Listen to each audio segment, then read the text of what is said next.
And now it's time for Leadership of the Leaf with Dice and Austin. Let's jump in with a cut and a light. All right, welcome everyone to an episode of Leadership of the Leaf. I am Dice. And I am Austin. Oh man, Austin. Yes, sir. Full of turkey. It's December. We're ready. And you're smoking? I am smoking the CAO Arcana, Mortal Coil. Wow, okay, that's very interesting. And I'll let you know why. Because after what? After I tell you what I'm drinking? Of course. Well, a little slow on the uptake today. You know, all that turkey in my belly. Deliciousness. But it is I'm drinking an old fashioned. The wife made me like 4 old fashions and put them into a pint glass. So that way she wouldn't have to come outside when it's cold. A 4-pint old fashioned. No, yeah, she just made 4 old fashions in a row and poured them into a pint glass. that works. I mean, it still tastes good, so I'm just hoping things don't settle. Yeah, who could be better at that? I guess every time you drink, I guess it'll swish it, maybe. We're gonna go with that until I say otherwise. Yeah, it sounds good, man. All right, so now what are you smoking? You said it was very interesting. I was smoking the Mortal Coil. Yes. What are you smoking then? I'm smoking a CAO Arcana series. Ooh. Firewalker. Ooh, Firewalker. That's the one that's the buried, right? Yes. Oh, yes. That's one. That's kind of what drew me to it. They said it was buried in like volcanic soil for 2 months and then fermented for 2 months. I'm like, for 9 months. I'm sorry, in the Polones for 9 months. I'm like, oh, all right. So interesting. I don't know which one of ours came first. One of them is first, and then one of them second. Yeah. But we're in the same series here. How? Look at that.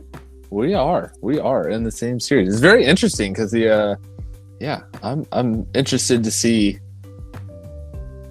whose was first. Let's see. My release date was February of 21.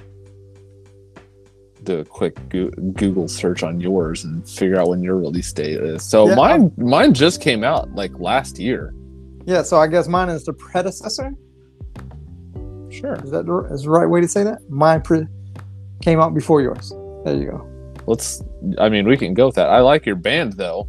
It's large. These CAO bands are it's huge. These Arcana series are huge.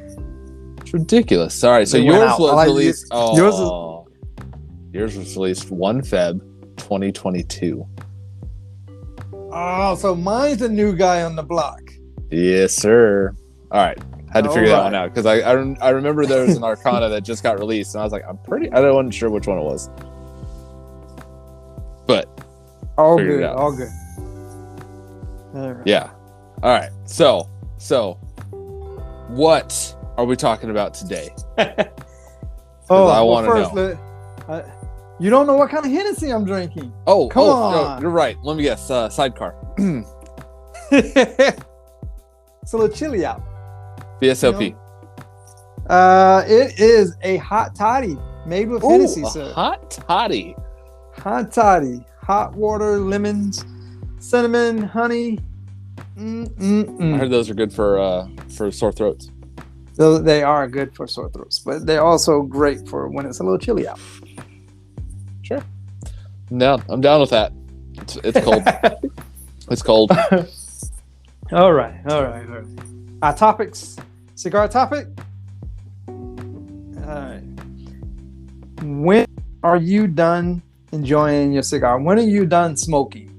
When am I done smoking? When is your finish line? When do I consider the cigar like I have finished with this cigar and I put it down and it's no more? I won't pick it back up again. Is that what's the question? That is the question. When I'm done enjoying it. Yes. I mean, when you're done enjoying it. That is correct, sir. Correct, mundo. So I've broken that rule already once before. A couple times, I'm sure. I'm sure everybody has called being thrifty motherfuckers. Yeah. And we're going to go through that. We're going to go through that. It was the Cedrus, but We'll get to it. Yeah. All right, so we're gonna talk about when we're done with a cigar, because when we're done enjoying it, you should be done with the cigar. Then we're gonna go into our leadership topic, which I love this leadership topic because it is the quintessential argument I hear a lot of people bring up, and I talk to a lot of younger people about what is the difference between leading and managing. Mm-hmm. What's the difference between leadership and management? How do you know when somebody's a leader, and how do you know when somebody's a manager? And that is it's when you like, I lead teams. Okay, we'll find out. Stay tuned and we'll discuss. Yes, it's definitely an interesting topic. I took a few notes for it, so we'll definitely go through. Yes. All right, so a cigar is done, what we say, and then break our own fucking rules, because why not? It's done. The cigar is done when you're done enjoying it, right?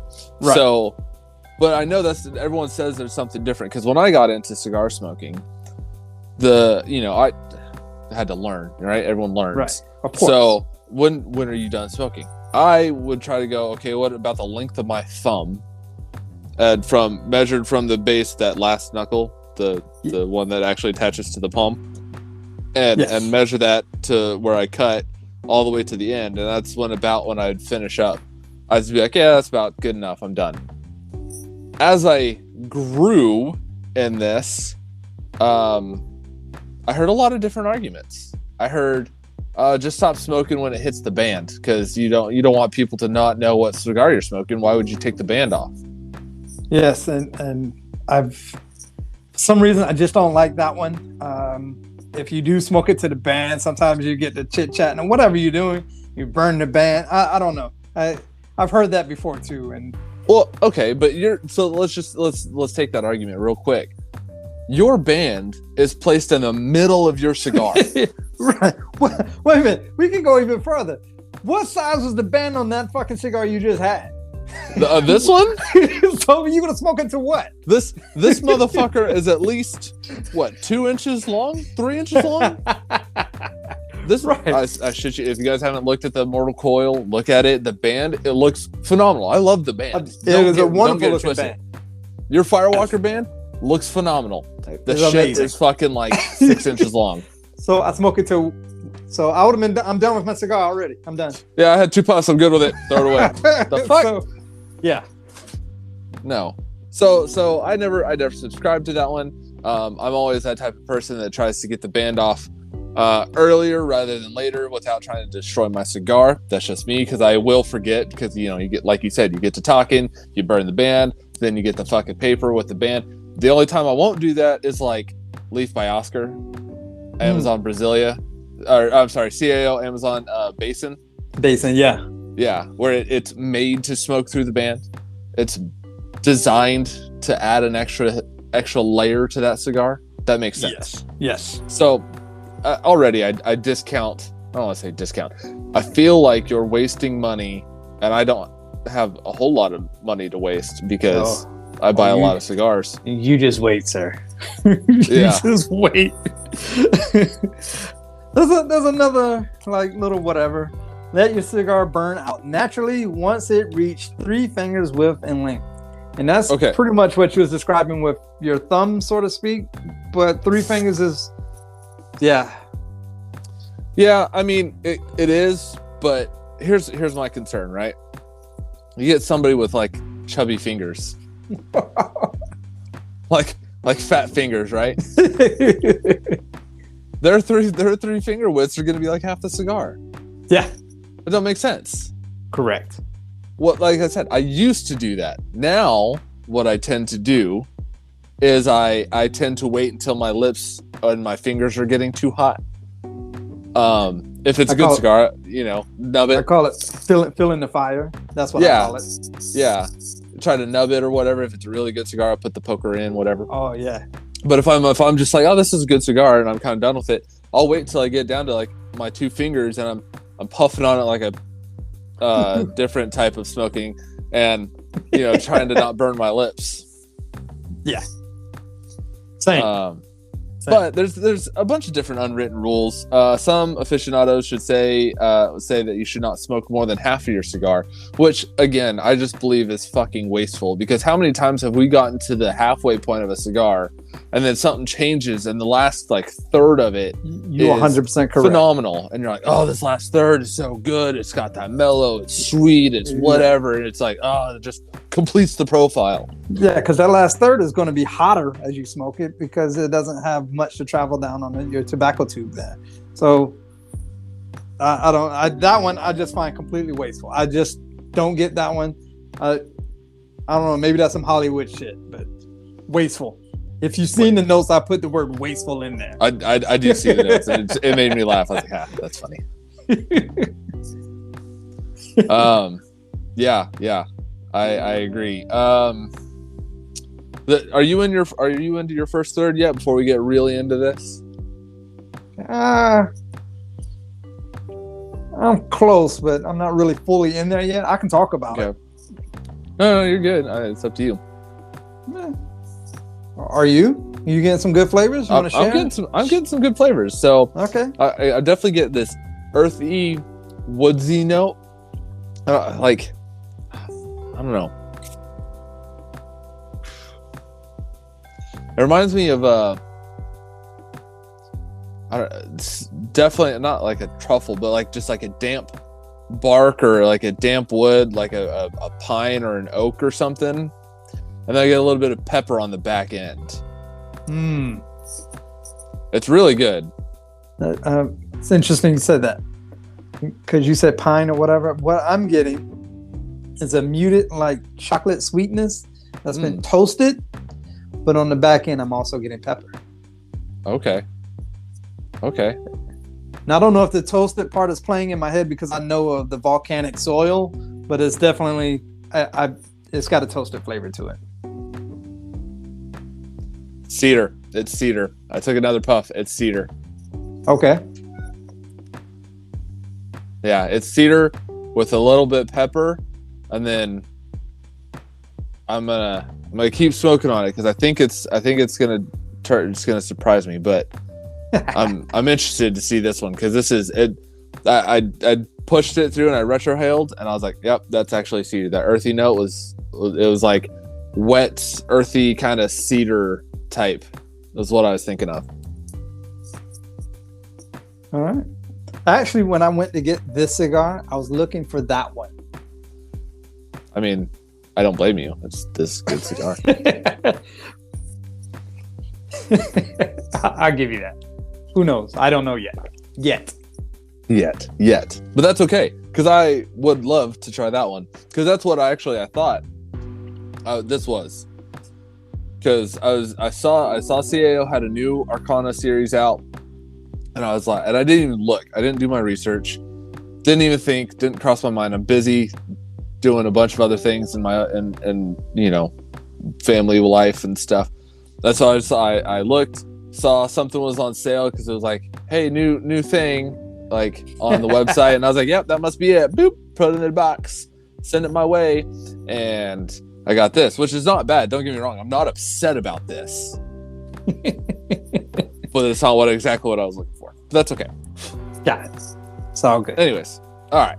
So, ultimately, though, if you're smoking a cigar, the decision when to stop is made by you, the smoker. And you only. You don't let other schmucks at the cigar store, the cigar lounge, tell you when to stop smoking. There's people who smoke it and they're like, my lips are hot. Okay, I'm gonna set this down. I'm gonna light up another one. Then there's guys and gals who they'll stick like a toothpick or a cigar poker in their cigar, and they'll smoke it down to where there's like basically nothing left. Like they can't even hardly put their lips on it. You ever smoked a cigar that low? Yes, I have also. I was thoroughly enjoying one. Yeah, I was thoroughly enjoying one, and I get it, and I was like, oh, this flavor is still so good. Yep, I can't stop. Like, as long as the flavor was good, as long as I was getting the flavors, because at a certain point, to me, when it gets too hot, I stop getting flavors, and it just tastes like hot ash. Yeah. Not the good kind, but the hot, So But so I that's when I stopped. But that one I just kept getting flavors off it, so I kept smoking it. But yeah, when the cigar stops being enjoyable, you take the line, and that's when you should stop smoking. Don't let anybody temper your reasoning as to why you smoke something. Well, I know I have stopped smoking cigars when they were not enjoyable anymore. When I'm sitting there and I poke it and I poke it and I poke it, and I'm like fighting the cigar I'm not enjoying it anymore. So I just stop. I'm like, I'm done. I've done that before. I've done the opposite. When I first got into smoking too, I remember this. It was a cheaper cigar. I remember the brand of the cigar, and I'm not going to say it, but I remember it. It was like a bargain starter pack off of a website, and it was like you got 10 cigars, I think it was 10 cigars. You got 2 cigars of 5 different brands, and it was like a bargain starter pack to kind of help get you acquainted with cigars. And I remember I was smoking them, and I was like, okay, I'm getting good notes. I'm liking these. All right, give me more. And I tried one, and I shit you not, this motherfucker was plugged. Somewhere it was plugged because I couldn't get a draw on it. I was relighting it. I was sucking a golf ball through a garden hose. It felt like it was bad. I heard you was good at that. I did just get a promotion. No, I'm just kidding. But it actually made me sick. And I was sitting there smoking with a buddy of mine, and I was like, "Hey man, I'm sick. Like I don't feel good. I'm lightheaded." He goes, he's like, "You're pale." And I said, "Cool, I'm gonna sit down." And I leaned back, tried to like kind of breathe through it.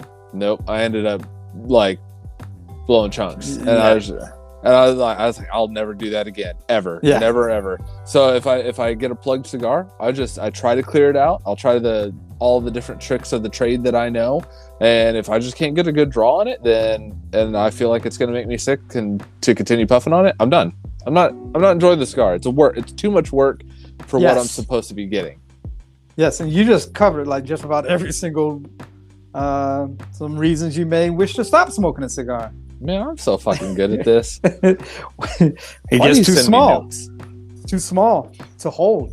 You're trying to nub it. It's just nothing there. You can't nub it anymore. That's good. That's a good reason to stop. It makes you feel unwell. Unless you get the cigar poker. Makes you feel ill. Yeah, that's a really good reason to stop. But a semi-pro move when that happens, chocolate. Something sugary sweet. What in the fuck, Sickle? On your tongue. What the hell are you doing? This is my cigar band, motherfucker. Oh, it's like coiled around it. Ha! I wonder why they call it a mortal coil, you jackass. Oh, I like it. Well played, CAO. Well played. That was... I shit you not. This cigar... All right, so this is a... Fuck me sideways. I'm trying to hold this band uncoiled is longer than the cigar itself, even unburnt. I see that. So literally coiled around the cigar. Good job. I like it. Yeah, well you're done, a band CIO. guy. That's cool. I love it. I'm all about it. I got another one. I can't wait to smoke it now. I'm so excited. So excited. Fuck me. I'd rather not, but I'm smoking, chit chatting, and the ash fell. You forgot. Yeah. I was like, you got ash in your lap. I heard it. Yeah. So the flavors. So the other thing that I think you and me both did this once. We were smoking a cigar in a lounge. And it was a nice lounge, there in Vegas, and we got hit with that white pepper bomb. Mm-hmm. And we couldn't stand it anymore. And we put the cigars down and just left probably the last third half of a cigar. And we just couldn't, because we could not get through the white pepper. It was so much white pepper on our lips. We were tasting white pepper for 2 hours afterwards? Yeah. I think I actually got a coffee to try to help. I think you did. Did not help. But one way, if you get some... that one time I got cayenne pepper in the cigar. What I was doing, which some people fail to do every now and again, is you should purge your cigar, purge the smoke, as in where you just blow through back through like it's a whistle, sort of. Yeah. I mean, not extremely hard, like you're trying to fucking blow up a balloon. No. So watch the end of your cigar. When you inhale, right, you see the ember light up. The smoke that's coming out of the end stops, right? That's everyone. Right. Everyone understand that? Get that I'm point? with you. Okay. Yes. Okay. To purge your cigar, because there's old smoke along your tobacco tube here, you gently blow, and you will see extra smoke come out the end, and you go, okay, cool. I've purged some of that old smoke that may be corroding and intermingling with my new flavors that I want to get. I got some of that old stuff out. Now I can focus on the new stuff. Sometimes that will help. I highly recommend that if you're relighting a cigar. Correct. Which breaks down to the whole reason why we do these cigars, and majority Thirds. of everyone do the cigar in thirds, in 3 parts. The first third, you're warming up the cigar, getting the tobacco starting, burning off some of that unwanted flavors, like if you're dumb enough to use a match incorrectly, or whatever's going on there. Then the flavors will start to begin and develop. What's Using a match incorrectly. Yes. I know Just- you've seen it, where a motherfucker would strike it on the box and immediately put On it the to the end of giant- the cigar. And the they think giant flare-up. they think they're toasting it, but in all actually they're just charring the shit out of it, and you're like, what a fucking guy. So the reason, okay, if anyone doesn't know what we're talking about, when you initially strike a match and you get that giant flare up, that is not the fire you want to use to light your pipe, light your cigar, light your cigarette. Nothing. Why? Because it's sulfur. It's fucking sulfur. You use that initial flare up to light your cigar. Guess what you're inhaling? It's fucking sulfur fume. So if you keep saying my cigars taste bad and you're lighting with wood matches, make sure you're not doing it with the initial flare up, because you're getting bad flavors already off the bat. You're just introducing them into your cigar, Yeah. and I don't want to say ruining it, because you could get through it, but it's Yes. in all likelihood you're ruining your cigar. Fucking losers. The second third is normally roughly the best tasting part of the flavors. That's when you draw will be the most optimal, and that's when you should start picking out a variety of different flavors of what the master blender is intended for. Yeah, and then obviously the final third, that's if you get any unwanted flavors, you're getting, it's basically a buildup of oils and tars from the tobacco. Now, this isn't the same tar as a cigarette, because there's not all the extra added chemicals that's in cigarettes, like formaldehyde and all this other bullshit. But when you burn something, anything, there are oils and tars and stuff that is released into those, because you're burning organic matter, and that can build up in your cigar. So if you get unwanted flavors in the last third, that's why people say, oh, the last third, just put it down. No, because don't do that. You can purge it a little bit, and you could still get some good flavors out of that last third. That master blender has worked, and they smoke the cigars down. They know what's in that last third. They know how it tastes when they put it out. So you're missing out on a third of your cigar. So if you take, you got $9, just you're taking the cigar's $9. You're taking $3 of those bucks and just throwing it out the window and saying, yeah, I'll pay $6 for half that cigar. With all that, it's like, are there rules to when to stop smoking? Is there like rules?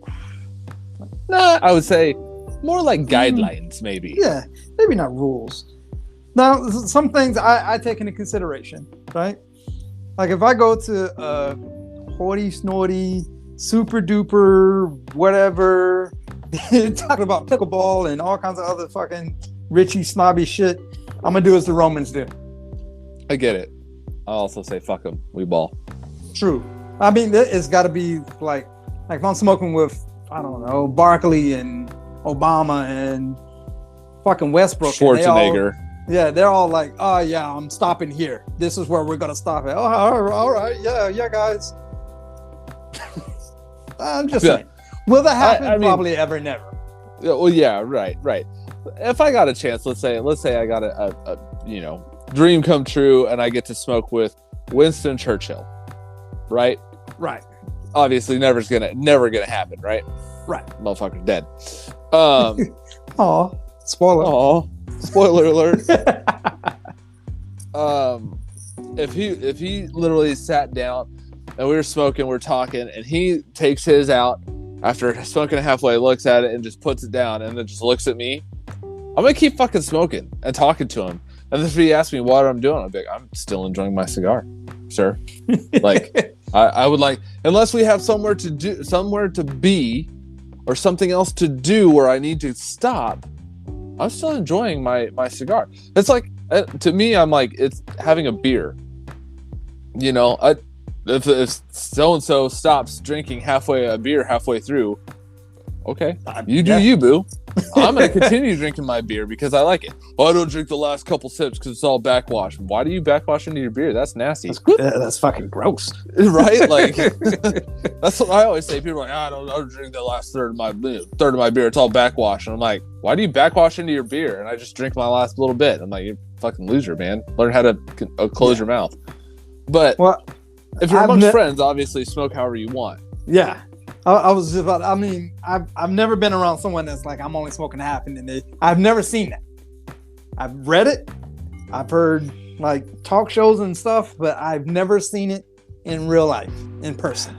I don't know. I mean, if I was on a talk show or being like interviewed or something like that, and they set theirs down and I set mine down out of a respect thing, maybe, but I'd still, I don't know. I just have a hard time not doing what I think is proper and enjoying the cigar to its fullest, because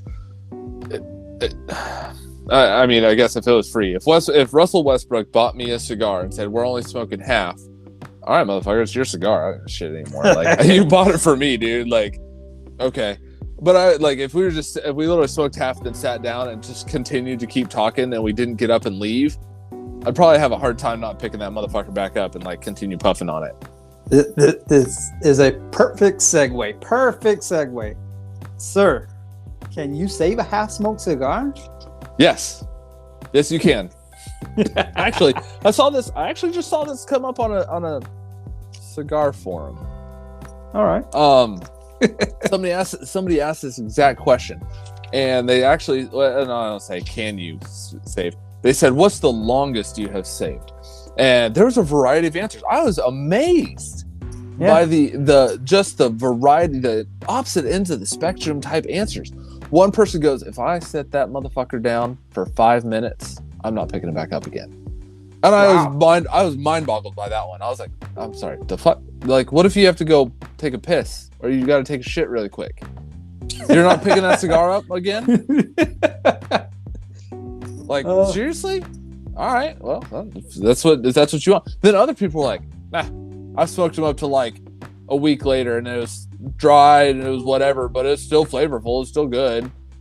So the short answer, yes. I would say it depends on how much you're saving.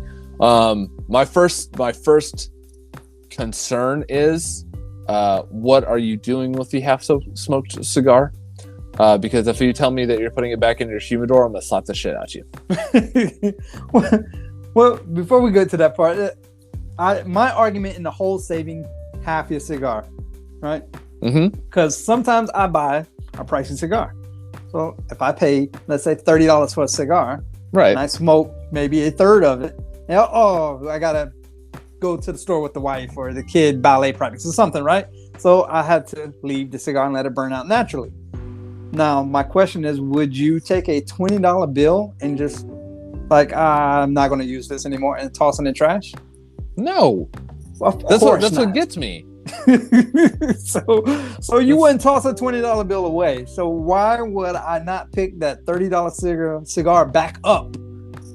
Assess the situation with the tip, figure out how I'm going to relight that motherfucker, and start enjoying it again. So there's a couple ways to do it.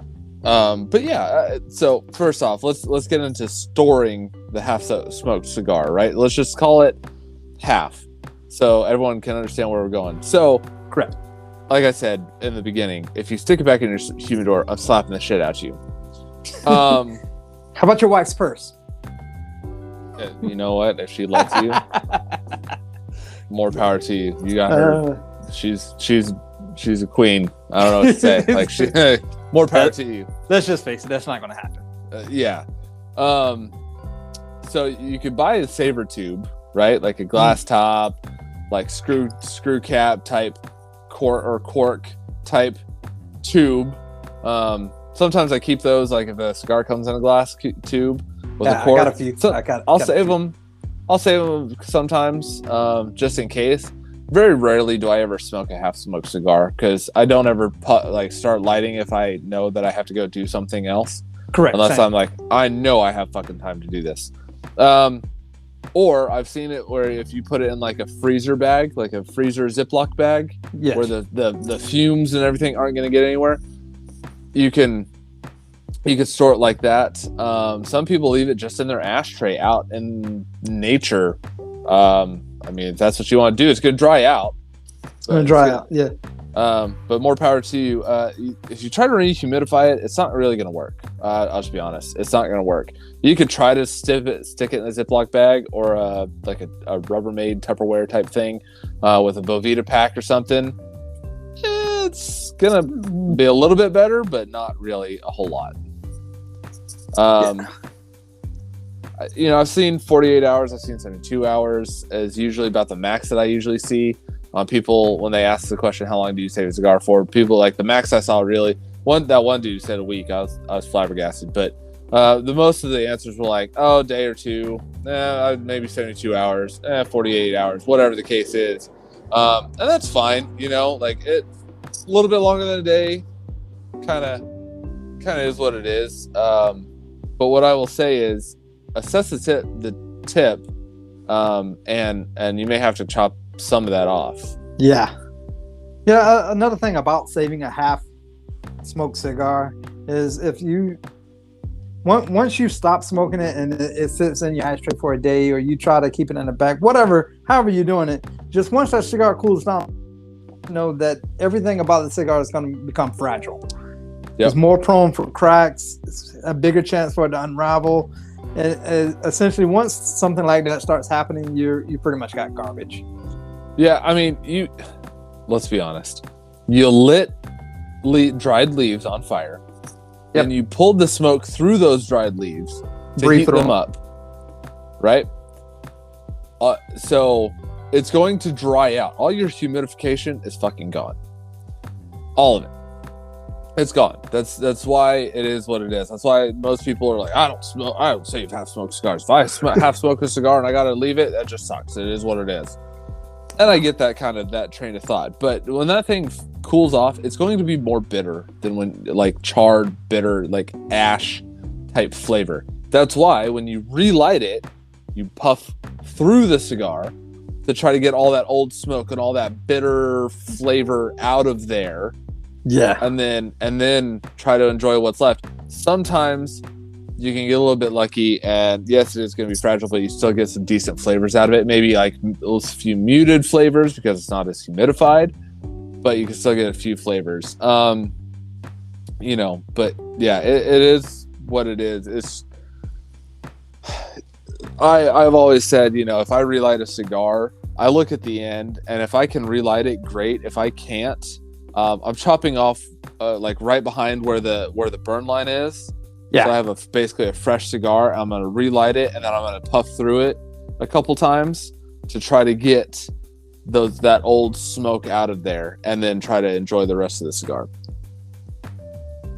Which cigars are, if you was just to smoke on a half a cigar, which cigars are best for that reason, for if that's what you do? Is the dry ones, the ones that do not require humidification. Right off the top of my head, like Toscano, the Italian cigars. Yeah.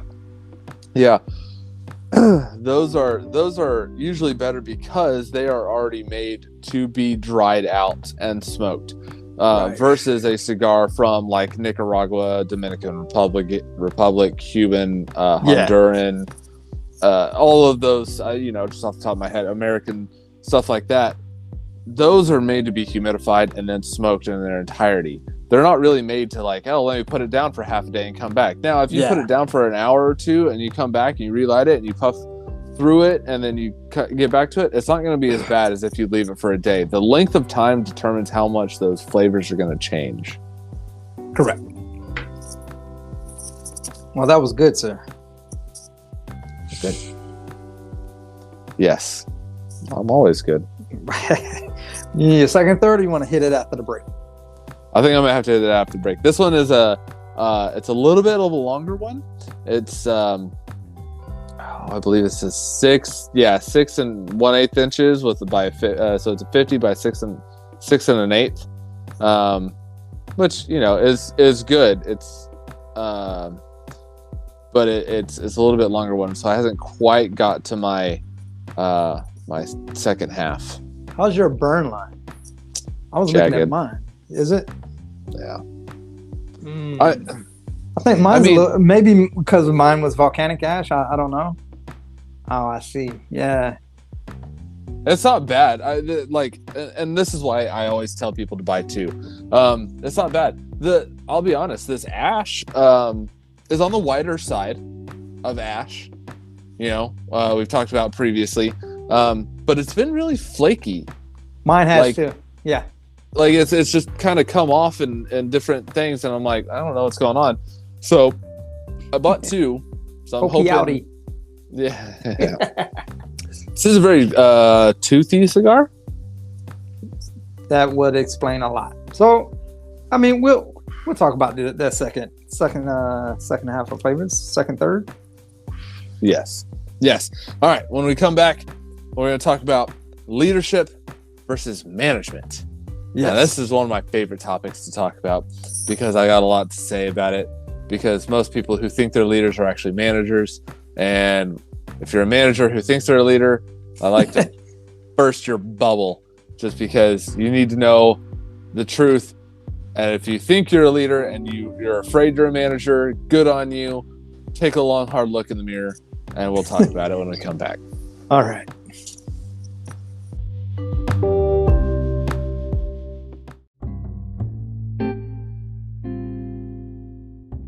Don't forget, we need to follow the podcast so we know when new episodes drop.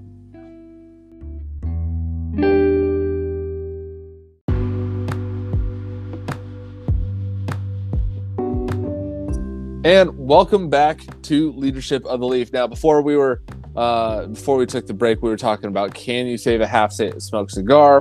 When should you stop enjoying that cigar? When do you put down a cigar? And the answer is really, it's up to you. In all reality, it's up to you. Bottom line. It really is. Smoke it until you don't enjoy it anymore. Smoke it till you're just done with it. Whatever the answer is for you guys is whatever the answer is. I have my thoughts on it. You have your thoughts on it. We tend to agree on quite a few things. But now we're going to get into this leadership versus management. But before we do that, are you in your second, third? I am in my second, third, sir. Second, third. And if I had to go out and tell you what the second, third is, I would say it's sweet, crisp cedar. Interesting. Maybe some dry coffee in there. And I still have a pepper on the back. So on a normal inhale and exhale without retrohaling, I get cedar, earth, maybe a little bit of leather, and then just a tiny bit of black pepper. And then when I retrohaled, that black pepper came full force into my nostrils and punched me in the face. But it's really good. The flavors are balanced. It's not too cedary. It's not like the Cedrus where I suffered through that one. I was not super happy with the Cedrus. But it's good. I don't think I taste chocolate, but I feel like there's a hint of chocolate in there somewhere. I feel like I should be tasting chocolate. I just can't quite find it. And it may be because the sweetness of my old fashioned is overpowering the sweetness of the chocolate. You know what I mean? Yeah. Oh, my flavor. I got cinnamon in my drink, so I don't think that played a part in it. I think my drink is very neutral. There is a little bit of chocolate back there. It's like bittersweet chocolate, dark chocolate, but it's good. It's about medium to full somewhere in there. Same. Yeah. All right, leadership. We've talked about this before, but what is leadership? Because we got to do a compare and contrast, right? We have to know what is leadership, what is management, and then we can talk about the differences. Okay, but we've went over it quite a few times. Leadership creation of positive, non-incremental change through meticulous planning, vision, and strategy. Pretty much you're the motivation of a team or group to get them all in the same direction. Right. I would say leadership is about the people. You're motivating the people. Tasks tend to come second in a leadership role, because when you lead the people and you're empowering the people through your position, through your charisma, whatever it is, you're more concerned about what the people are doing than you are with how the task is getting accomplished. You want to maximize the effort of others towards the achievement of a common goal. That's the best way I could kind of put it. Workforce empowerment, adaptive decision making, depending on your people. Yeah, but remember, leadership has nothing to do with titles, your management position, one's personal agendas, nothing. It's not restricted to personality traits such as charisma or hey, this guy has a better vision or whatever, or girl has a better vision. Doesn't matter. You can lead somebody even if you're the least charismatic person ever. I always relate this to Henry Kissinger, the great negotiator, who had, the motherfucker was monotone as if you ever listen to that dude talk, he's monotone. I was like, geez, dude, I don't know how this guy got through negotiations, but he helped shape some of the most pivotal moments in our country's history by negotiating through everything. And it's not because he was super charismatic and he was able to get everybody to agree and like everything. He was just he was a leader who had a vision, and he helped work people to get towards that vision and attain that goal. Yeah. Initiative and investments for great effort to accomplish whatever that vision is. Yeah, and that could be your company's vision, could be your company's vision, your personal vision, whatever the case is, a daily vision. I like to wake up and envision, how is my day going to go? Well, usually it's when I'm driving to work and I'm starting to drink my coffee and I'm starting to kind of think about, okay, what do I want to accomplish today? What is my goals for today? That sort of stuff. That's my vision for the day. So if you're a leader, you want to try to start pushing your people towards accomplishing your vision for that day. The small steps leads to bigger steps, which leads to running, which leads to sprinting, which leads to you guys accomplishing whatever your goal is. We equate it. We use a lot of basketball or sports stuff. Every play goes into every quarter. Every quarter goes into every half goes into every game goes into the season dictates the championship. Right. And showing the initiative in the people, that's one of the reasons why people tend to start following someone with such a great vision like that. Like I like the cut of this guy's jib. I like what he's talking about. I like the initiative he's going. I'm gonna invest in this guy. Yeah. And then now you have hopefully a high performance team that's going to lead you, and they're going to continue to follow your vision. Yeah. So on the flip side of this, what is management? Management is all about performing your pre-planned tasks on a regular basis with the help of subordinates. I always equate it to management equates to processes and tasks. I don't care so much about the people. They care about the processes, the tasks, the quarterly goals, quotas, that sort of stuff. They're more worried about the numbers. Four basic important functions of management: planning, organizing, leading, and controlling. And that last one right there, controlling, is to me the difference between the almost key difference between management and leadership. Now, managers can become leaders if they adequately carry out the leadership responsibilities. Communication of good and bad. Hey, you're doing really good at this. You need to improve on this. Providing inspiration and guidance. Hey, man, you're doing really good about these things. I want to keep pushing you towards this stuff. However, let me guide you in this right direction because you're kind of straying off the path.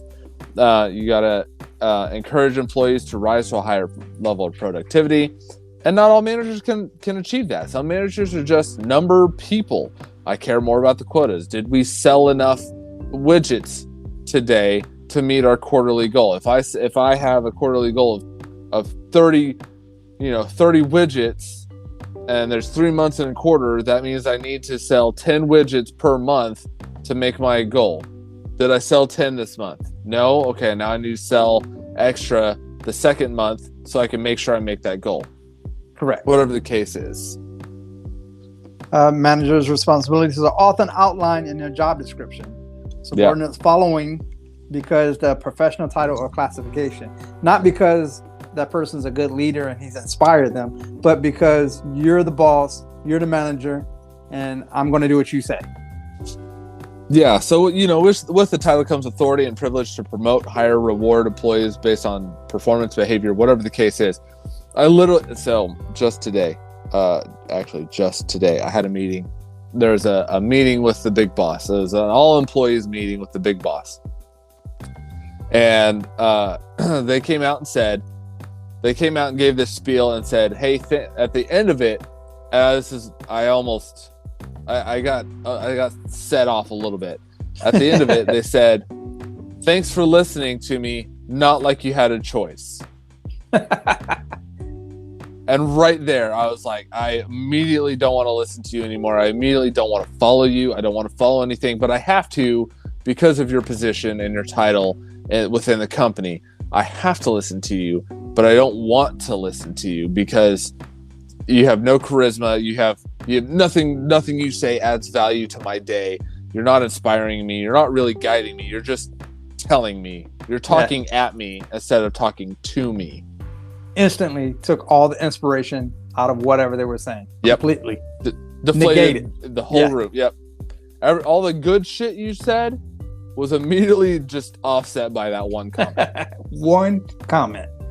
And I tell this to all of my subordinates. Look, it takes about 10 good things for you to overcome one bad thing. Because as humans, we're geared to the negative, right? That's what's kept us alive. Fire, hot, bad. Got it. I remember that. Hey, person hurt me. I don't know if I should trust them. Got it. Remember that.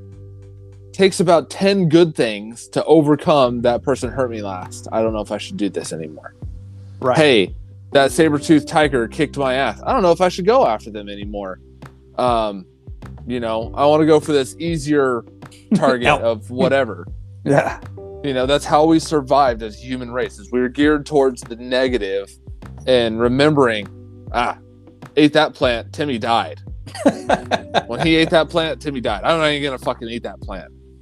I'm going to go over here and eat this other one that Jimmy ate. And now I know he's still alive. So obviously I assume that I can still eat it. That's how we think. Right. So with that, we kind of went leadership management. So now go over a few differences. So management is to control a group or group of individuals in order to achieve a specified objective. Right. Whereas leadership's the ability of an individual to influence, motivate, and enable others to contribute to the organization's success. I always equate leaders lead people, managing manages tasks and processes. One is people, one is tasks and processes and numbers. Have you ever been given a task, and let's say you had 3 people, so it's you and 3 other people, and it's just not coming together? So your boss comes up and be like, okay, here's 2 more people. Yep. They just threw 2 more people in it. So now you have a larger group that you're trying to do a specified task. Whereas if you was able to pick 2 people out of that group or a different group, you can accomplish the same task with the same 2 people because they're highly motivated and you can lead them in the direction that needs to get that task accomplished instead of having 5 dumb fucks standing around trying to figure out what's going on. Yeah, actually, you did that to me. Never, sir. Yes, you did. Did it work? No. And I told you it didn't work.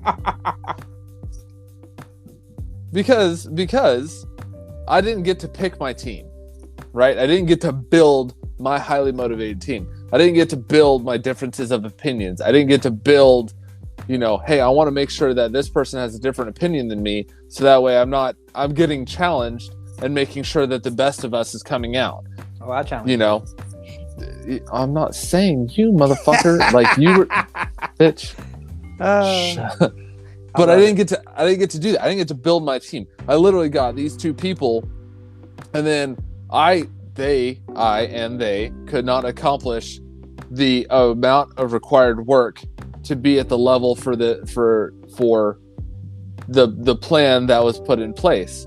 So what you / the other bosses did when I was working directly for you was, obviously you're not managing your people very well. Here's 2 more to help you give you extra manpower so you can accomplish said goal. And I told you it won't work that way. It's not a problem with the people, it's a problem with the process, and you're not listening to me about how the process works. There's a funnel, and you're not giving me the tools to be able to expand that funnel. So now I can't do anything. Now I just literally have more people standing around doing nothing, and you guys think I'm mismanaging motherfuckers. Correct. You're welcome. Go fuck yourself. So management is responsible for controlling an organization, a group, or a set of entities to achieve a particular objective. They're about making sure the day-to-day operations are being performed as expected, whereas a leader will communicate in order to set the direction and inspire and motivate their team. You can be a leader and a manager at the same time. I do that in my current job. I set the tone and I say, hey, I'll tell my people, I'm very much a line in the sand type person. Here's my line in the sand of what we need to get done in this shift. Here's where we got to end, guys. And they say, okay, how do you want us to accomplish that? And I said, no. I'm empowering you. This is my line in the sand. You guys know what I expect. You know how I expect the work to get done, what the quality of work that I expect. Go forth and accomplish. Tell me what you need and I'll make it happen for you. I want you guys to feel empowered and to be a part of this process so that way you have a little bit of buy-in and it's not me just telling you exactly how to get everything done. I tell this to my wife. I have a brain that thinks at work, and I sometimes I have to think for other people. I don't want to have to come home and think for you too. Like I don't want to do it. Yeah. I've been there. Yes. So, sometimes they're like, well, what do you think? No. Stop. I don't care. We're a team. Your opinion is just as valid as mine. Yeah, Here's what I think. What do you think? Oh, well, let's just go with you. What you think? No, I want to hear your fucking opinion. Tell me your thought process. Let's walk through your thought process, and then we'll walk through my thought process. And we'll see where we mismatch and see what we can do to make this better. Because maybe I'm thinking this way, and you're like, well, what if we did this? I'm like, that's even fucking better. I didn't even consider that. Correct. Instead of just, I call it jellyfishing, where you just sit there through life and sift through food and everything just comes through you naturally. You're not doing anything. You're just riding the ocean wave to whatever happens.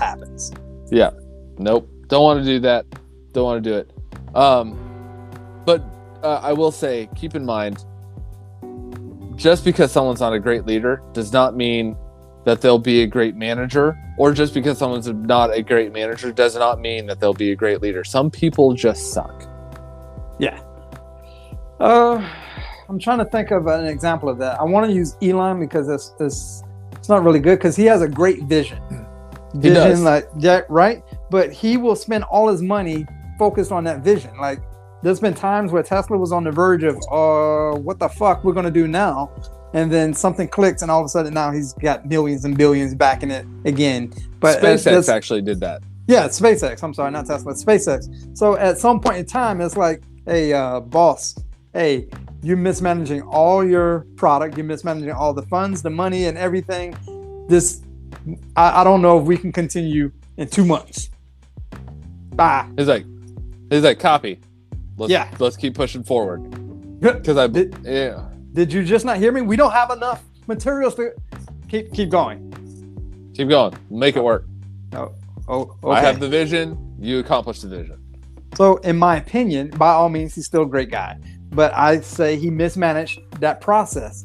Now, it worked out for him at the end, but he did mismanage. Yeah, he's gone on record and said, I want to say he had enough money for 4 SpaceX launches, and at number 3, when number 3 failed, he goes, "Guys, I don't think we have one more launch in us." And he said, and they're like, "One?" He was like, "1 more launch is all we got. If we fuck it up, I'm out of money." And his people came together. They rallied around it because they believed in his vision. Correct. Not because he was a good leader or a good manager. They believed in his vision and said, "All right, let's get this done." Rest is history. Now SpaceX is launching motherfuckers to the ISS. They're bringing supplies almost on a regular basis. They're launching Starlink satellites. They're reusing rockets, which has never been done in the history of the human race. That can't be done. Yeah, of course I still love you, as says opposite of that. I mean, and let's who thinks like, hey, what if we did this? This would save us a bunch of money. And people are like, I don't know if that could be. Everyone, I don't think that could be done. I don't think that could be done. I don't. How would you do that? Through programming. But obviously, it can be programmed to do that. And sure, and he was like, we had enough money for 4 launches. He goes, if it failed after the 4th launch, I probably would have scrubbed it and said, fuck it. Right. So leadership management, there's a difference in vision, right? Mm-hmm. So leaders are considered visionaries. Elon, visionary. They set pathways and excel the organization to organizational growth. They always examine where the organization stands, where they want to go, and how they can reach there by evolving the team, which is what he did. He had the great vision, evolved the team. Listen, team, we got 1 more left. Let's make this happen. Was a manager is set out to achieve an organizational goal by implementing processes such as budgeting, organizational structuring, and staffing. Manager's vision is bound to the implementation of strategies, planning, and organizing tasks to reach the objectives set out by leaders. So if you took Elon's vision and turned it into just a managerial vision, he would have stopped. We don't have enough money to keep going. Probably after the second launch. Like, we don't have the budget to continue doing. Right. And I'm sure he was told that by his managers. Hey, I guarantee you. Listen, man, I don't think we're going to get there. You could try it one more time, but I don't think we're going to get there. That'd be 3 launches. If we can't get it by then, I think we're going to have to scrub this whole shit. And he's like, I think we can. Tesla, full self-driving, everybody. National Highway Safety Traffic Administration. There's the motherfucker in California who ran on a political platform of outlawing FSD. And I forget what his name is. Unimportant. Saying, no, this is unsafe stuff. No one can do this without LiDAR, all these other things. He's like, go fuck yourself. We can do this. And now FSD is in its beta. Granted, it still has bugs to work out, but they're the closest to anybody else coming to full self-driving. I own a Tesla. I have full self-driving beta. I use it on city streets. I have used it on city streets. I've used it on highways, interstates. I got to be honest. It's impressed me. I'm impressed. And I got it in the beginning. Herky jerky, not super, like it was taking corners like I was a rally car. Like I was like, God damn, this thing's gonna start drifting here soon if it takes corners much faster. Now I've used it again after several updates and refreshes and more coding and everything else, and it's taken corners that it used to take, and it would like slam on, it would just turn the wheels super sharp and accelerate and like almost kick my back end out. Now it's going through them nice and smooth, and I'm like, this is okay. This is progress. We're moving forward. This is great. Yeah. So if you if you just saw it from a managerial vision, you wouldn't have got there. No, you wouldn't have got there. There's no way. No. You would have been like, we can't plan this out. This task can't be accomplished. It's bound to whatever the implications is for actual driving. You can't make a car drive like a human. Yeah, especially with just cameras. It needs to be mapped out like with the LiDAR. So he's pure cameras.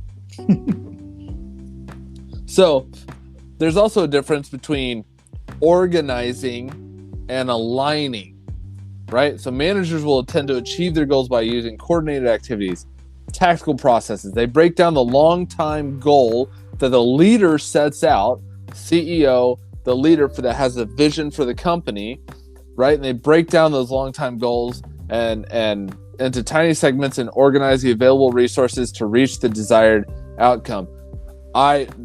People have told this. My parents tell me this all the time when I start stressing out about a big problem. They go, "How do you take a bite out of an elephant? How do you eat an elephant?" And I'm like, "What the fuck do you mean? How do I eat an elephant?" And they're like, "One bite at a time. Break it down, small parts. You can only do what you can do. Get one little tiny task done, and that eventually will add up to the giant elephant that you're supposed to eat." Got it. That's a managerial type viewpoint. What I want to know is leaders are concerned with how to align and influence those people and how to assign work to them. I'm going to talent manage you. You're better at coding. Boom, I'm going to put you over here. You're better at numbers and budget. I'm going to put you over here. What sense would it make if I flip-flop those motherfuckers? Because then I have bad numbers and I have bad coding, and what the fuck do I have as a mess? They achieve this by getting those individuals to envision their function in a wider context and the possibility for future growth that their efforts may give. Hey guys, we're all started part of the same team. From the payroll motherfucker over here working at, company X, that payroll that pays the coder over here to accomplish whatever it is to build our app or whatever the case is. If that coder didn't get paid by this finance guy over here, that coder would stop to work and our whole entire process breaks down. Right. Well, take your elephant eating. Right. So instead of you just fucking trying to mile down an elephant one bite at a time yourself. All right, Jimmy, you start at the trunk. You're a smaller guy. The trunk is probably better for you. Tommy, you're a little heavy set. Nothing against you, but I know you can eat it probably a little better than this guy. Then eventually what's going to happen is the guy that starts at the trunk, he's going to work his way into being able to eat more. So by the time the next elephant comes around, he can maybe eat the trunk and maybe a little bit more of the elephant, and the other guy, and then they can meet in the middle. So eventually they're both going to be eating probably about the same amount of elephant. Right. Hey, bud, you like calamari and rubbery stuff. You like the meat like a steak. You start on this end and you start on that end, and you guys can meet in the fucking middle, and we're going to get this shit done. Instead of the guy eating the non-cartilage part, and he's like, "Oh my God, I'm so full. This is disgusting. I can't do this anymore. I fucking quit. I'm done. I'm out. Yeah. Rabble. I'm going to this other fucking company." Right. They eat zebras. Yeah, they eat zebras. I don't got to deal with this cartilage bullshit anymore. Got it. But if you align the people with, hey, talent management is such a huge thing. We would probably have to do an episode just on talent management at some point in the future. But it's a huge thing because I will say, a lot of companies get wrong is they say, okay, hey, I hired you as a coder and you're not very good at coding, so you're fired. Well, what if that guy who is not very good at coding, but is good at managing coders because he understands a little bit of the process of coding, but he's really good at, inspiring coders, and the coders follow him, and he has a way of finding the solution to small problems, but he can't just sit there and write code for hours and hours and hours. Why not give him a project manager role where now he's managing a project of that coding and let the coders do their coding, and he can look over it and say, yeah, this works here, this works there. Hey, I got a problem, boss. How do I think about this? Oh, have you tried this? Oh, I didn't even think about that. All right, let me go write code.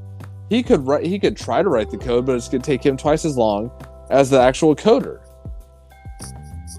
That is, yes. So with management and leadership, there's different ways of asking questions, queries. There's different ways. So a leader will ask what and why, where a manager focuses on how and when. Right. So a leader's going to go, what's the problem? Why is this an issue? Oh, I don't know. Here's the problem, and here's why it's an issue, because this doesn't work without this. Okay, cool. So if you got to do, to do justice to their duties as a leader, they're going to question and challenge the authority to reverse decisions that may not be in the better interest of the team. Hey, boss. Hey, CEO. I get that you want us to make this widget happen, but in order to be able to do that, you have to give me more flexibility and my team more flexibility, and we will be more productive. Because if I give my team more flexibility to, I don't know, spend time with their families, they're going to be more productive, and they're going to want to work for us even harder, and they're going to get this stuff done, rather than if I said, no, you can't go to your daughter's ballet practice, you can't go to your son's basketball game, or your daughter's, whatever, like hockey game, or whatever the fuck is, whatever it is. No, you can't do that because you got a code. If I give them, hey, yeah, you can go ahead, take your kid to the doctor, be with your family. When you come back, focus harder, and make it happen, Captain, type situation. If you give me that flexibility, boss, I bet you I can get this done. So they're going to say, hey, if there's a stumbling block, the leader's going to step up and say, hey, what did we learn from this, and why did this happen? What did we learn, and why did it happen in the first place? What did we miss? Yeah, and I did that a lot dealing with subordinates when I had trainees below me, or however you want to word it. Because a lot of times I want to know, like, what did you learn from this? Well, I learned that I have to, put the hardware in first. Perfect. I'm glad you learned that. And then it's like, okay, so it fell on the floor. Why did this happen? Because I need to put the hardware in first. So we did learn why this happened. Right. Why did this happen? Well, I put the hardware on first, and then I tried to put the part on, and it just fell off because the hardware wasn't attaching it. All right, motherfucker. Maybe we can learn from this and try to figure this out. Oh, yeah, I got it. I understand now why I got to do it the way you told me. Why the way to do it. Like, I get it. I actually just had this problem last night. And I had a team of people that were trying to work on a problem, and they didn't follow the step-by-step procedures laid out, and they went forth and tried to conquer, and I was proud of them. And I was like, you guys are knocking this shit out. Way to go, guys. And then I asked a question, and I said, what about this? And everyone just stopped and then looked at me, and I said, what? Did I ask a dumb question? And because I ask dumb questions all the time, I'm not ashamed to admit I ask the stupidest questions, because if I don't know something about a process as a leader, let me ask the dumb questions to make sure that we're not missing the small things, the things that everyone takes for granted. Oh yeah, of course we did that. Of course I swept off the counter or the workstation before I started unscrewing these things. I would never lose a screw because of the other shit that's on my workstation. Right. Oh, okay, sure. So why is your workstation a mess? Well, because I failed to sleep. Okay. Why? Well, I was trying to just get it all done so I could go home at the end of the day. Okay. Now you're here for an extra hour trying to find that hardware you lost in this menagerie of bullshit on your workstation. So what did we learn? To do it right the first time. Oh, okay, cool. Got it. But they had this problem. They said, they were getting after it, and I said, would it have made more sense to do it this way? And they even came up to me and said, hey, we did it wrong. We should have done this. We should have done that. And I said, okay, cool. And they said, you're not mad? No. Well, why aren't you mad? Because this is chalk it up to a learning experience. Guys, you're going to encounter this problem again. I guarantee you, you're going to encounter this problem again. Chalk it up to a learning experience, and next time do it the right way.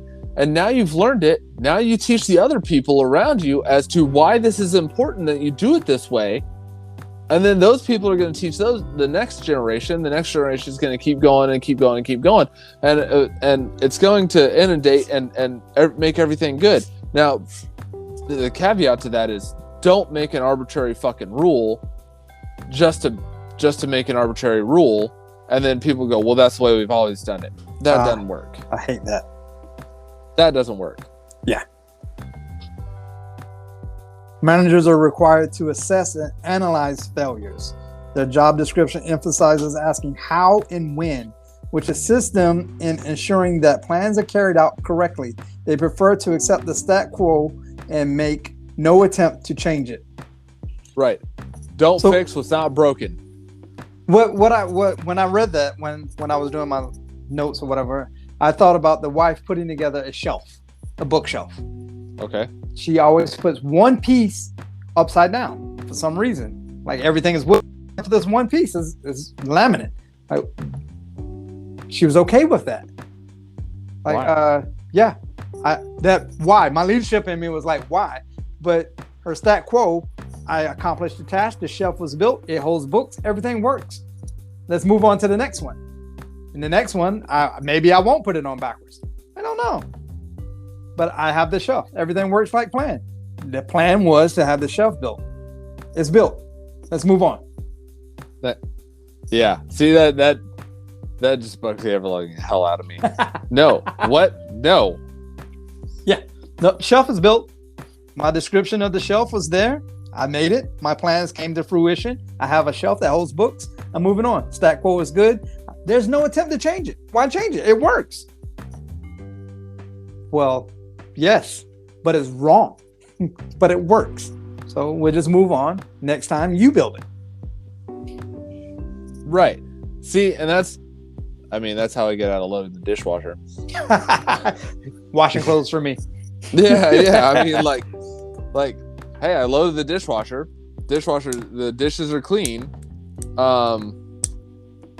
What's the problem?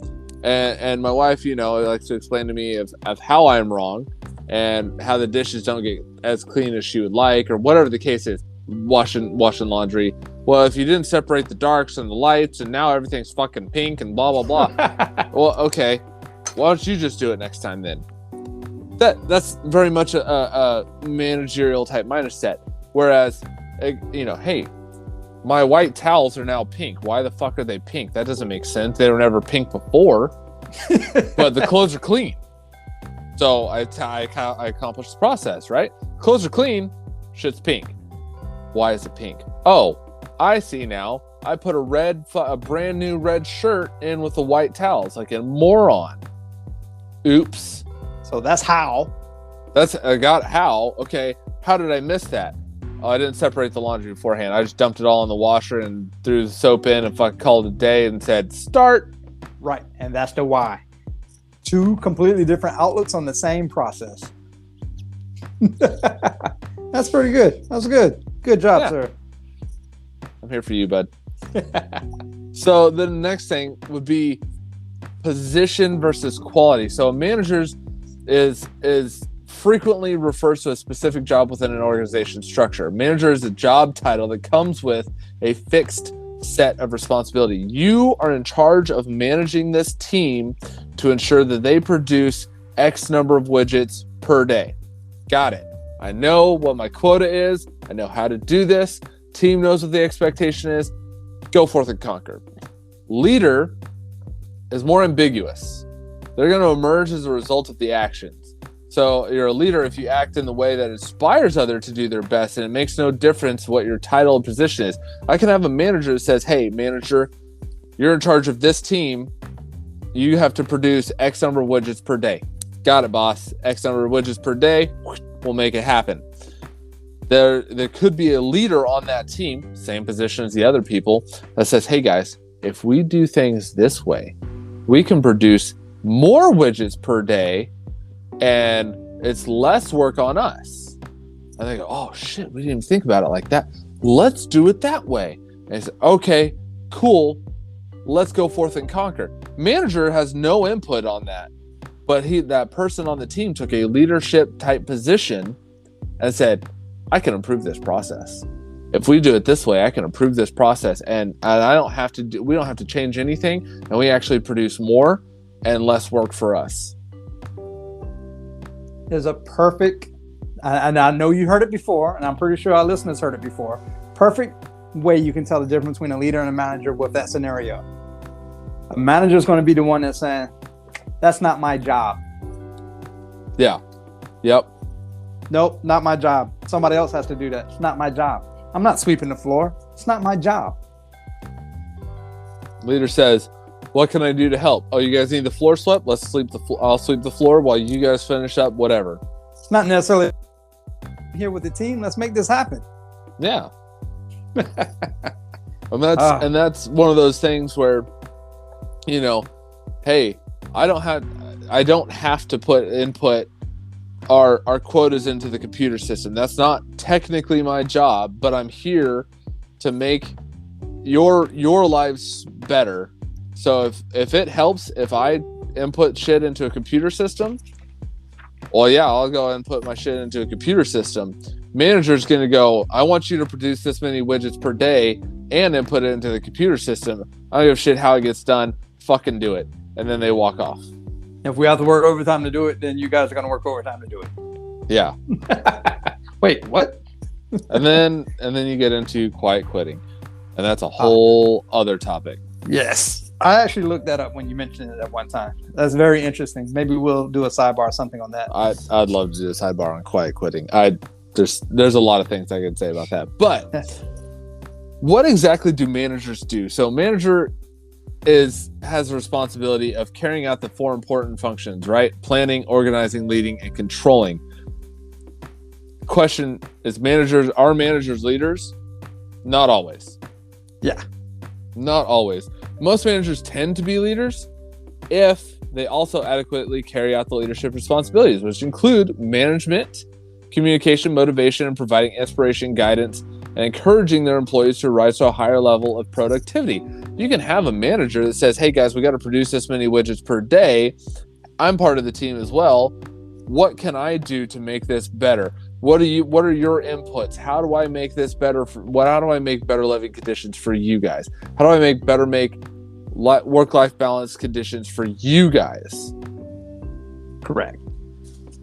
Unfortunately, not all managers are leaders. Not all managers will take that step. Some managers have poor leadership qualities, and employees follow orders from their managers not because they're leaders, but because they're obligated to do so. It's not necessarily because they're influenced or inspired, but because they're subordinates. If they don't do it, they could get fired. They could get fined. They could get written up. They could get something. They could lose something in this price. Yeah.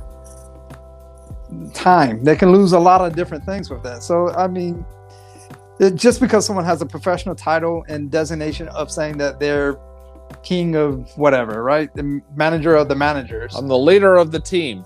No. Oh, okay. Yeah. So just because leader of the team is in your duty title does not make you a leader. That makes you a position of management. Correct. So your chief function focus would be to meet your organizational goals and objectives, and typically don't take much else into consideration. They're usually held responsible for actions, as well as for the actions of their subordinates. The title comes authority and the privilege to promote, hire, fire, discipline, reward, whatever the case happens to be, based on those employees' behavior and their performance. So, but a leader, I was listening to Masterclass. We were talking about this through the break. President George W. Bush said, leaders share credit and take blame. And that stuck out to me. He said, because he was talking about his response to Hurricane Katrina.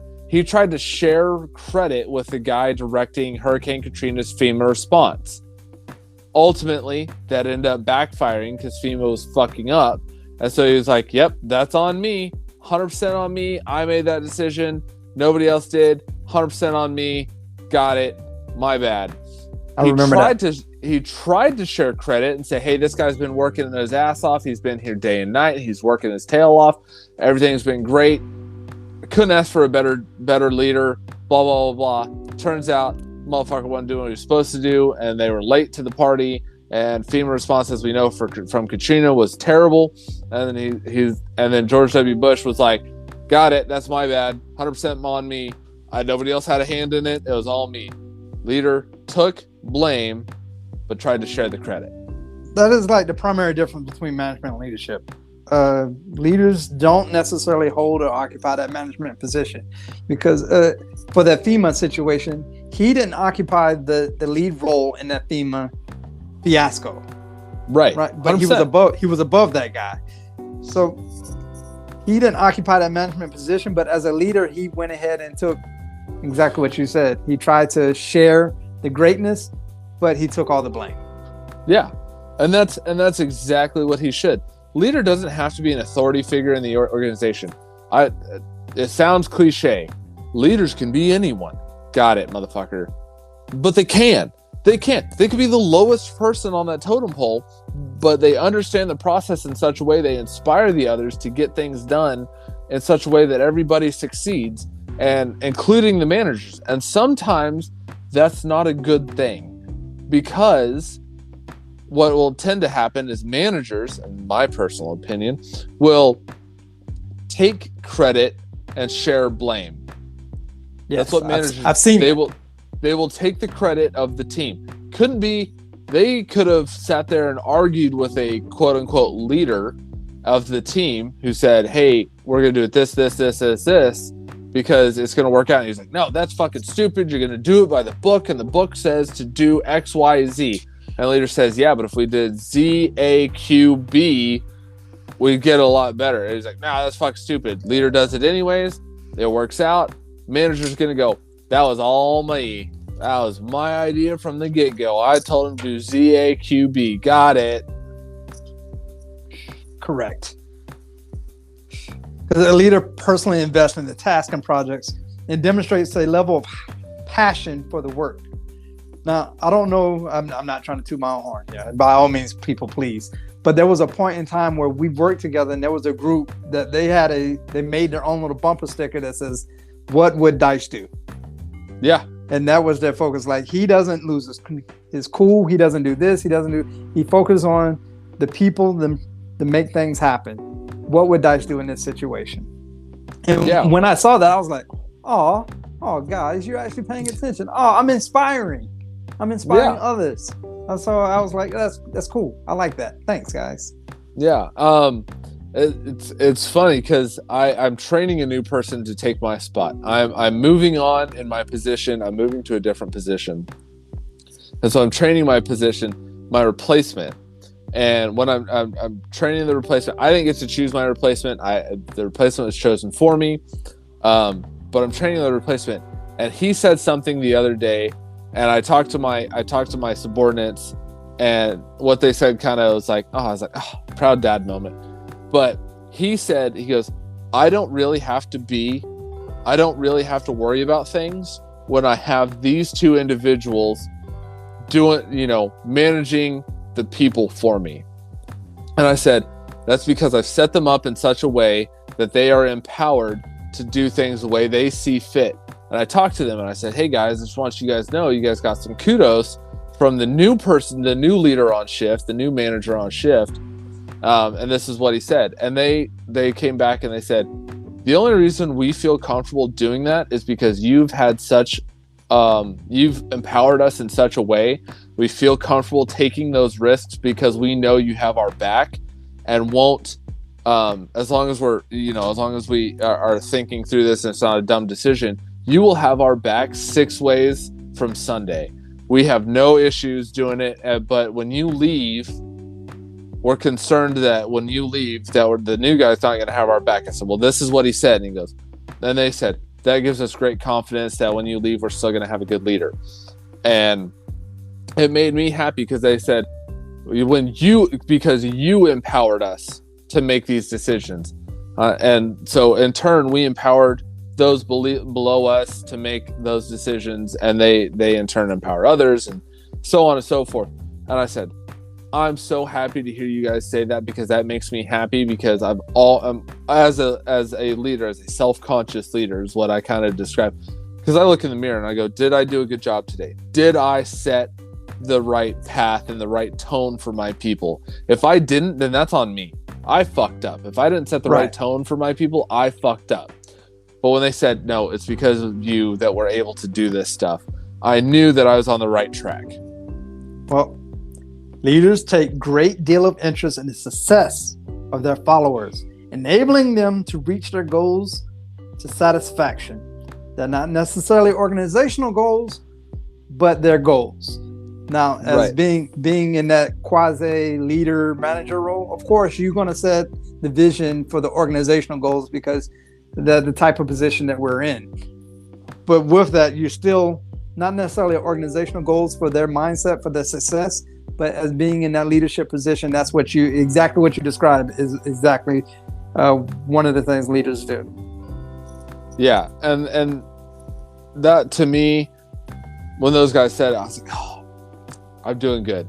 I'm happy with the tone that I've set on my shift, my team. I'm happy with the tone that I've set, because I know that they know I have their back. And I was telling that to the new guy, and I said, look, man, you got these guys back. They're going to work circles around every other motherfucking team that you could put up against them. They will work circles around them, because they know that you have their back. They know that you got, that you have that you're not going to steer them wrong. You're not going to try to micromanage them. You're not going to do this. And I've seen it where he kind of is concerned. He's trying to micromanage because he's new, so he wants to be part of the process. And he's gung ho. And I'm like, look, man, I get you want to be a part of the process. Let them be. Ask the dumb. I said, don't ever be afraid to ask the dumb questions. And he was like, what do you mean by that? And I got to show him the other day. And I asked the stupidest question anybody could ever ask. It was the most simplest question. It was did you guys make sure that it was plugged in? And then everyone stopped. And they just looked at me. And they kind of they thought for a second, because everyone was taken aback. What do you mean? Of course we made sure it was plugged in. I was like, I'm just asking. Did we make sure that this was plugged in before you start digging into this? Well, yeah, of course we did. I assumed. I'm just gonna ask. Did we 100%? Well, yeah, I assumed that they took care of it. No, we assumed you took care of it. So everyone assumed somebody else took care of it. So did we actually check it? Hang on, boss. Oh, fuck. Hey, boss, you'll never guess what happened. What? It wasn't plugged in. Huh. Damn it. Weird. And they're like, man, we were chasing that thing for 2 hours. Got it. I asked the dumb question because sometimes when you have a very knowledgeable team, when you know that they know what the fuck they're doing, sometimes they go straight into, they don't follow Occam's razor. They don't follow it. They just go, all right, cool. Obviously that's done. So we're going to jump into this really complicated shit. And I sometimes as a leader, I just go, hey, did you try turning it off and turning it back on again? Why wouldn't we try that? I'm just asking. Did you try it? Sometimes that fixes it. No. Hang on. Oh, fuck, it worked. All right, cool. So you guys good? Yeah, no, we're good. Thanks, boss. Yeah, man. Anytime. Walk away. And he sat there and goes, I cannot believe that worked. I said, it's not always that simple. But don't ever be afraid to ask the dumb question as a leader. That's my personal opinion. Never be afraid to ask the dumb question as a leader. Because sometimes when you have a very intelligent team, when you have a very technically minded team, they overlook the stupidest shit. All right. Well, that was a great leadership segment. Leadership versus management. Management versus leadership. We went over several different scenarios. Leaders inspire people. Managers manage things or manage people. How you say it? Process. You say it a lot better than I do. Leaders lead people. managers manage processes. Leaders are caring about the people. Managers care about the numbers, the processes, the how. Did we meet our quota? Did we get our goal done? Yes, no, maybe. Okay, let's go forth and conquer. Leaders go, hey, are you okay today? You seem off. I've asked that question before, and they're like, and I've been asked, how do you know that dude's off? He's the lowest of the low, because I have a relationship with him. It's not like I don't go to his house on the weekends and play fucking Scrabble with the motherfucker. It's pinochle. I don't go over to his house and drink beers on the weekend, but I know him enough to where I know that dude seems off. Hey man, you okay? Yeah, I just got a lot on my mind. My grandpa is going through some stuff. He had to go into surgery. His blood pressure dropped. He's a little bit sick. I'm concerned about it. Okay. Do you need time off? No, I think I'm okay. Let me know if something changes. Copy, boss. I appreciate it. Thanks for looking out. Sure thing. A manager would go, hey, you didn't meet your quota today. What the fuck? Correct. Yeah, I didn't meet my quota today. Sorry. All right, do better tomorrow. All right, yeah, sure thing. Correct. And it's really, I know it seems like we're oversimplifying, but it really is that simple. Yeah. It can really be that simple. Sometimes I wish it wasn't that simple, because then you'd have a secret for success and you could be New York best-selling author and all these other things, but it really is a lot that simple. We also talked about when to stop smoking your cigar. Yeah, when you stop enjoying it. Yeah, basically. So with that being said, I'm getting close. I'm in my final third. All right, final third. All right, yeah. Final third. Cedar has picked up, and I'm assuming it's from all the smoke coming through and whatever oil's burning. Gives me a cedar. That black pepper accent is still there. And I'm getting something sweet. I want to say honey, but I'm also near the end of my hot toddy, which also has honey in it. So maybe that's playing a part. Not 100% sure. I'll try again with a different drink and see if honey comes on the end. Yeah, so cedar's in this, but I'm getting like a charred oak, an earthy kind of espresso almost. I like that. And there's wood notes on the back end. I feel like it's still cedar, but there's definitely some wood notes, and it's just balancing out this cigar and really, really well. This is definitely a medium to full. The strength is strong. If I had to give this a strength, as far as like a nicotine type strength, I'd probably say about a 7 on a scale from 1 to 10. I'd probably say about a 6 or a 7. I'll give mine a 6. I would definitely buy a 5-pack of this. I don't necessarily think I would enjoy a whole box, but I would definitely have quite a few sitting in my humidor when I want to switch up the program. Honestly, this is box worthy to me. Oh, this nice. one's box worthy. If I got a box of 15 or 20, I would not be upset about it, because I could sit there and smoke this and I would be like, this is good. This is just, it relaxes me. It's gives me that nicotine kind of buzz that I'm like, okay, let's let that we're kind of looking for. Relax, but it's got a good spectrum of flavor. Wood has been a primary factor in this one, which I enjoy in cigars, and it's really good. I wish you were, we were closer together, because I'd give you my other, I'd go buy some more and give you some, but this one is really good. As I continue smoking this one, I would honestly say when I'm going to stop smoking this one is going to be when I get to the end. When I stop enjoying this, it's going to be probably a nub. This one's like nub worthy type thing. Oh, and nice. It's just, I could sit here and I could watch a show. I could sit here and talk to you. I I talk to people, and I could enjoy this cigar all the way to the end and be like, man, that was a good hour and a half worth of my day, and I enjoy it. All right. Well, that's good. All right. Well, sir, until next time, I'm Dice. And I'm Austin. And remember, don't be the asshole that manages instead of leads. Facts. Big facts. All right. Until next time. All right.